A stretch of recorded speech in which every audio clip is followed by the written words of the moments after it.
Alors, si vous n'avez pas vu l'exercice précédent sur la recherche séquentielle, je vous invite à aller voir d'abord cet exercice avant d'attaquer la recherche dichotomique, qui est donc un deuxième type de recherche et qui ne marche que si le vecteur est trié. En revanche, c'est nettement la recherche la plus optimisée dans le cas d'un vecteur trié. Alors, pour comprendre comment fonctionne la recherche dichotomique, je vous ai fait une petite animation que je n'avais pas fait pour la recherche séquentielle, qui était quand même très très simple, pour que vous compreniez mieux le principe. Alors, on part, vous voyez, d'un vecteur trié. La recherche dichotomique, à partir de ce vecteur, qu'est-ce qu'on va faire? On va, par exemple, demander de chercher une valeur. Alors, imaginons que le but, c'est de trouver la position de la valeur 18. Eh bien, la première étape, c'est de déterminer la zone de recherche. Alors, au début, c'est très simple. La zone, c'est le vecteur complet. Ensuite, on calcule la position, enfin, plutôt, on se positionne sur la case du milieu. Alors, pour calculer le milieu, on prend les indices de la dernière et première case et on divise par 2. On fait la somme des indices, donc 7 plus 0, ça fait 7, divisé par 2, alors division entière, parce que ça donne 3,5, mais division entière, ça donne 3. Du coup, on se positionne sur la case numéro 3. À partir de là, on va comparer la valeur cherchée avec la valeur qui est pointée par cette case. Donc on va comparer le 18 avec le 14, on s'aperçoit que 18 est plus grand. Alors ça veut dire quoi? Ça veut dire qu'on va redéterminer la zone de recherche tout simplement en déplaçant le min, donc la position, le crochet de gauche, on va le déplacer à droite de la valeur qu'on a comparée. On va le mettre ici. Pourquoi? Parce qu'on sait déjà que la valeur que je recherche est forcément dans ce sous-vecteur. Ça ne peut pas être à gauche, c'est forcément à droite de la valeur à chercher. Donc du coup, j'ai en quelque sorte divisé par 2, enfin divisé par 2. J'ai coupé mon vecteur en ne gardant que les cases où j'ai des chances de retrouver la valeur 18. À partir de là, qu'est-ce que je vais faire? Je vais recalculer le milieu en faisant les indices min plus max, donc 7 plus 4, j'obtiens 11, je divise par 2 en division entière, j'obtiens la position 5, puisque ça fait 5,5, donc en entier ça donne 5, donc je me positionne sur cette case-là. Je compare à nouveau le 18 avec la valeur de la case sur laquelle je suis positionné, donc le 26, et je m'aperçois cette fois-ci que le 18 est plus petit, donc je redétermine la zone de recherche, et la zone de recherche, je vais déplacer cette fois-ci le crochet de droite, c'est-à-dire que je vais le mettre ici parce que je sais que du coup ma zone de recherche est en dessous de la valeur sur laquelle je suis en ce moment, sur le 26. Alors bon, évidemment, là j'ai pris un vecteur petit, donc vous voyez que j'arrive très rapidement à la valeur. Donc du coup, je reprends le min et le max qui ont la même valeur, les crochets. Je suis à la position 4 en min et position 4 en max. Donc 4 plus 4, 8, divisé par 2, ça fait 4. Du coup, je me positionne sur le 4 et là, je m'aperçois que les valeurs sont égales, donc j'ai trouvé la bonne valeur, j'ai trouvé la bonne case.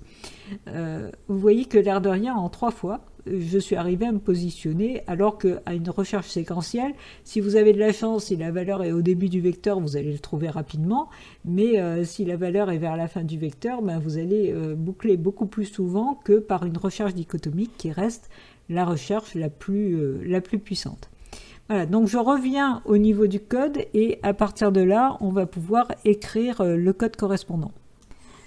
Alors, je ne veux pas réécrire le code du début de tout ce qui est déclaration et saisie du vecteur. Je vous renvoie vers l'exercice précédent, on l'a déjà fait, c'est-à-dire qu'on saisit le nombre de cases du vecteur, on déclare le vecteur, on saisit le contenu du vecteur et on saisit la valeur à chercher. Donc à partir de là, je vais commencer vraiment la recherche. Alors, quelle est la première étape au niveau de la recherche? En fait, rappelez-vous, on doit positionner les crochets, c'est-à-dire la zone de recherche, et ça, quelque part, ça va être notre valeur, notre position minimum, l'indice de la position minimum et de la position maximum. Je vais les appeler min et max, mes crochets. Donc, min, je vais le positionner au départ sur, en fait, la première case du tableau, donc la case d'indice 0, et le max, je vais positionner sur la dernière case, c'est-à-dire la case numéro NB-1. Je vous rappelle que si jamais j'ai saisi 8 pour 8 cases, eh bien mes cases vont être numérotées de 0 à 7. Donc mon max va être à 7, c'est-à-dire à NB-1. Et là, je vais me positionner sur le milieu. Hein, vous vous rappelez qu'à chaque fois, je calculais le milieu. Alors, je vous avais donné la formule du milieu. J'avais fait milieu, c'est égal, en fait, à min plus max divisé par 2. Donc, min plus max et le tout divisé par 2. Hein. Alors, évidemment, milieu étant déclaré en entier, je vais avoir une division entière. Et à partir de là, je vais pouvoir commencer ma boucle. Alors, je boucle tant que quoi? Eh bien, je vais boucler tant que je n'ai pas trouvé la valeur. Donc ça, c'est un peu comme tout à l'heure avec la recherche dichotomique, la recherche séquentielle.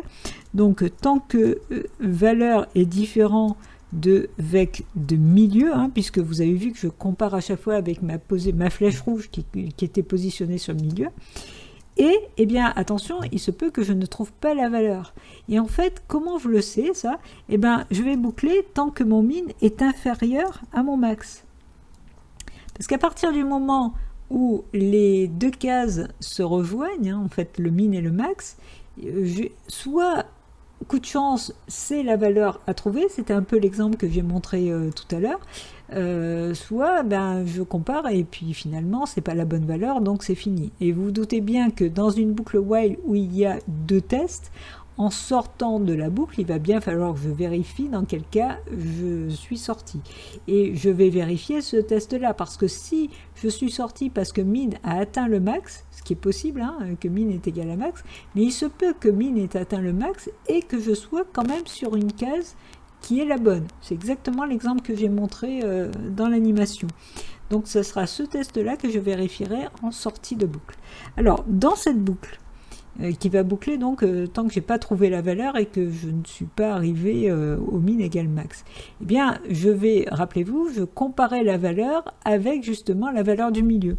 Donc, je vais comparer s'il est plus petit ou plus grand.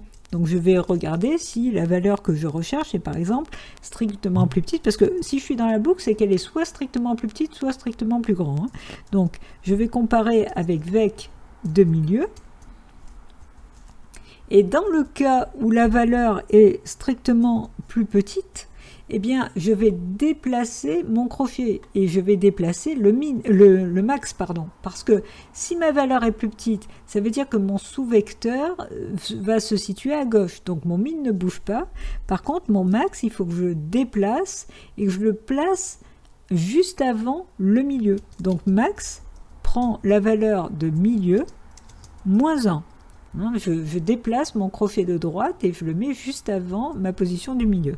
Dans le cas contraire, je suis dans la situation où valeur est strictement plus grand avec de milieu. Donc la valeur que je cherche est à droite de milieu.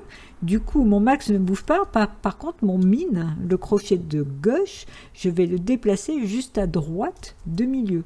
Donc je vais le mettre sur milieu plus 1. Et une fois que j'ai déplacé mon min et mon max, eh ben, j'ai plus qu'à recalculer mon milieu, mon nouveau milieu. Et mon nouveau milieu, ça va être, ben, comme tout à l'heure, min plus max divisé par 2. Max divisé par 2. Voilà, donc là, en sortie de cette boucle, alors vous voyez le principe, j'ai été obligé d'initialiser avant de rentrer dans la boucle mes crochets, min et max. J'ai été obligé d'initialiser mon premier milieu. Pourquoi? Parce que l'air de rien, dans mon test while, eh bien, je teste min, max et milieu. Oups. Voilà. Donc, comme je teste tout ça, effectivement, je suis obligé d'abord de les initialiser. À partir de là, je teste valeur avec vec de milieu et suivant s'il est plus petit ou plus grand, je déplace le crochet de droite, donc le max, ou le crochet de gauche, donc le min. Et je recalcule mon milieu.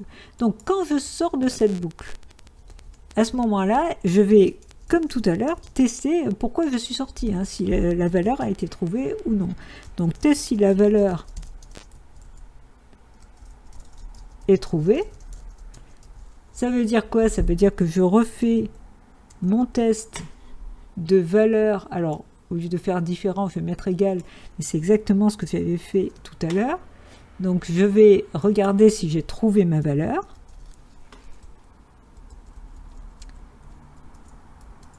Voilà. Donc, si valeur est égal à milieu, avec de milieu. À ce moment-là, je l'ai trouvé. Et du coup, je fais, comme tout à l'heure, hein, le console. Le console.writeLn valeur, etc. a été trouvé à la position milieu moins 1, milieu plus 1. Donc là, j'ai fait un copier-coller hein, de ce que j'avais fait tout à l'heure. Et dans le cas inverse, alors je vous rappelle, oui, quand même que milieu plus 1, c'est parce que milieu, c'est l'indice dans le tableau, sachant que les indices de tableau commencent à 0. Or, moi, dans la saisie, j'ai à chaque fois mis K plus 1. Donc, à chaque fois, au niveau de la saisie, je précise, par exemple, le nombre numéro 1 qui va être mis dans la case numéro 0. D'où le fait que je mets milieu plus 1 ici. Voilà. Ensuite, le else, pareil. Je reprends, comme tout à l'heure, le console writeLn et je dis que la valeur n'a pas été trouvée. Et il ne me reste plus qu'à faire un console readline pour pouvoir voir les affichages. Voilà, le programme est terminé au niveau de la recherche dichotomique, donc prenez le temps de bien recomparer avec l'animation et vous verrez que j'ai exactement fait ce que j'ai expliqué dans l'animation. Donc on va tout de suite démarrer un petit test.